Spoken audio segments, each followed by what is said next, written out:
வணக்கம் நண்பர்களே. இன்னைக்கு நாம இந்த வீடியோல என்ன பார்க்க போறோம்னா, உங்க சேனல் 1000 சப்ஸ்கிரைபரும் மற்றும் 4000 வாட்ச் ஹவர்ஸும் ரீச் ஆன பிறகு மானிட்டைசேஷன் ப்ராசஸ் எப்படி நம்ம ஆரம்பிக்கிறது அப்படின்றது இந்த வீடியோல நம்ம முழுமையா பார்க்கலாம். நீங்க ஃபர்ஸ்ட் ஒன்று தெரிஞ்சுக்கணும். 1000 சப்ஸ்கிரைபரும் 4000 வாட்ச் ஹவர்ஸும் ரீச் ஆன பிறகு உடனே உங்களுக்கு பணம் வராது. ஸோ அதுக்கு நீங்கள் சில மானிட்டைசேஷன் ஸ்டெப்ஸ் அப்ளை பண்ணணும். நீங்கள் அப்ளை பண்ண பிறகு உங்கள் சேனல் யூடியூப் ரிவ்யூ பண்ணணும்.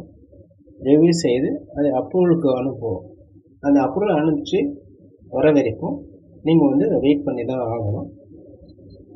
ஸோ ஃபஸ்ட்டு நீங்கள் இதை எப்படி அப்ளை பண்ணுறது அப்படின்றது நீங்கள் கேட்கலாம். ஸோ உங்கள் சேனலை லாக்இன் பண்ணிவிட்டு ஓப்பன் பண்ணி வச்சுக்கோங்க. இந்த லெஃப்ட் சைடில் தெரியுது பாருங்கள், இந்த ஏர்ன் இருக்கு பாருங்கள், அந்த டேப் நீங்கள் கிளிக் பண்ணிங்கன்னா ஸோ இந்த இடம் இந்த மாதிரி ஓப்பன் ஆகிடும். ஸோ இங்கே பார்த்தீங்கன்னா ஆஃப்டர் யூ அப்ளைன்னு இருக்கு பாருங்கள். அதுக்கு பதில் என்ன ஒன்றா இங்கே you are eligible for monetisation process அப்படின்னு வரும். இந்த லேண்ட் மோருக்கு பதில் இந்த இடத்துல அப்ளைன்னு வந்துடும். ஸோ நீங்கள் என்ன பண்ணணும்னா, ஸோ நம்ம 1000 சப்ஸ்கிரைபர்ஸ் 4000 வாட்சஸ் ரீச் ஆகிட்டோம். ஸோ இங்கே எலிஜிபிள் வந்துடுச்சு. இதை நீங்கள் அப்ளை, இந்த லேண்ட் மோருக்கு பதில் அப்ளைன்னு வேர்டு இருக்கும், அதை நீங்கள் கிளிக் பண்ணணும். அதை கிளிக் பண்ணிங்கன்னா ஸ்டெப் பை ஸ்டெப்பாக சில ப்ராசஸ் வரும். நீங்கள் ஓகே கொடுத்து அதை சப்மிட் பண்ணணும். சப்போஸ் நீங்கள் இந்த ப்ராசஸ் சப்மிட் பண்ணலைன்னா உங்களுக்கு மானிட்டைசேஷன் ப்ராசஸ் சப்மிட் பண்ணலைன்னா உங்களுக்கு பேமெண்ட் வராது. இது இனிஷியலாக ஃபஸ்ட்டு ஸ்டெப்பு.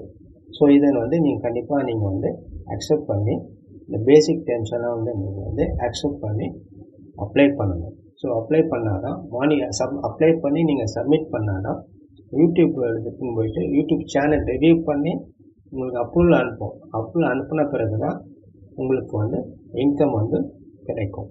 ஸோ அது வரைக்கும் நீங்கள் வெயிட் பண்ணி தான் ஆகணும். ஸோ இந்த பார்த்தீங்கன்னா, ஸோ இதை நம்ம எப்படி கம்ப்யூட்டர் மூலமாக அப்ளை பண்ணுறது அப்படின்றது இங்கே ஒரு டீட்டெயில் எக்ஸாம்பிள்ஸ் கொடுத்துருக்காங்க. ஸோ நான் இப்போ இந்த லேண்ட் மோர் கிளிக் பண்ணுறேன். கிளிக் பண்ண உடனே இந்த ப்ராசஸ் வருது. ஸோ அந்த ப்ராசஸ் உடனே இங்கே பார்த்தீங்கன்னா இந்த இடத்துல கிளியராக கொடுத்துருக்குறாங்க. நம்ம யூடியூப் சைன் பண்ணி வச்சுக்கணும். டாப் ரைட்டில் இருக்க பிக்சர்ஸ் யூடியூப் சேனல்லாம் நம்ம ஏன்னு கிளிக் பண்ணிட்டோம். ஸோ அப்ளை நோ கெட் ஸ்டார்டர்னு இருக்குது, அதை நீங்கள் கிளிக் பண்ணணும். ஸ்டார்ட் பண்ணணும். அக்செப்ட் பேஸ் டெர்ம்ஸ் ஒன் பை ஒன்னாக டிக் மார்க் இருக்குது, அதை கிளிக் பண்ணிவிட்டு நீங்கள் அப்ளை பண்ணணும். ஸோ கம்ப்யூட்டர் மூலமாக அப்ளை பண்ணலாம். ஆண்ட்ராய்ட் ஃபோன் வச்சுருந்தா ஆண்ட்ராய்டு இதை கிளிக் பண்ணிங்கன்னா வரும், Android phone. So Android phone மூலமாகவும் நீங்கள் மானிட்டைசேஷன் ப்ராசஸ் அப்ளை பண்ணலாம். இந்த ஐஃபோன் இல்லை ஐபேட் இருக்குது, ஸோ அதன் மூலமாக நீங்கள் ப்ராசஸ் அப்ளை பண்ணலாம். ஸோ மானிட்டைசேஷன் ப்ராசஸில் இது ஃபஸ்ட்டு ஸ்டெப்பு. ஸோ அவ்வளவுதாங்க இந்த வீடியோ. நெக்ஸ்ட் வீடியோவில் நான் எப்படி, அதாவது 5th காலத்தில் இருக்கும் click to start AdSense YouTube account R link existing active 1 பாருங்கள். ஸோ இந்த AdSense ஃபார் யூடியூப் அக்கௌண்ட் எப்படி செட்டப் பண்ணுறது, அதை எப்படி லிங்க் பண்ணுறது, AdSense KYC எப்படி ஃபில்அப் பண்ணுறது, பே அவுட் எப்படி ரெடி பண்ணுறது, ஸோ ஃபுல் ஸ்டெப்ஸ் நெக்ஸ்ட் வீடியோவில் நான் எக்ஸ்பிளைன் பண்ணுறேங்க. நண்பர்களே, லைக் பண்ண மறந்துடாதீங்க, சப்ஸ்கிரைப் செய்யவும் மறக்காதீங்க. மற்றும் உங்கள் கேள்விகள் ஏதாவது இருந்ததுன்னா கமெண்ட்ஸில் கேளுங்க, நான் ரிப்ளை பண்ணுறேன். தேங்க்யூ.